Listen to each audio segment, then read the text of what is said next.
साहब। शुक्रिया जनाब एक्टिंग स्पीकर साहब।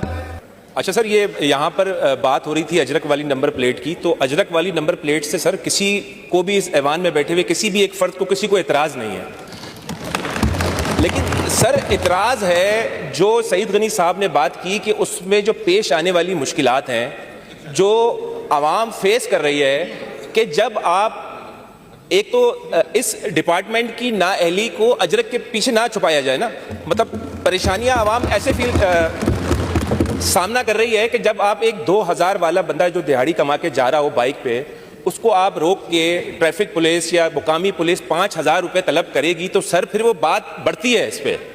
और दूसरा पॉइंट ऐसा है सर कि ये अजरक वाली नंबर प्लेट सर कोई तकरीबन 7 मिलियन बाइक रजिस्टर हैं सूबा सिंध में, और अभी मुकेश साहब ने खुद बताया कि हम खाली 1 मिलियन बाइक्स को शायद हम नंबर प्लेट्स जो हैं वो दे सके हैं। तो सर एक तो ये वहाँ पर प्रॉब्लम हो रही है, और जो लोग रजिस्टर कराने जा रहे हैं एक्साइज डिपार्टमेंट में, वहाँ पे एजेंट माफिया उनसे रिश्वत तलब कर रही है, तो इसको खत्म कराया जाए। ओके, आपका पॉइंट आ गया। तीसरी बात सर, आखिरी पॉइंट आ गया जी। डिबेट नहीं होगी इस पे, डिबेट नहीं, प्लीज डिबेट नहीं।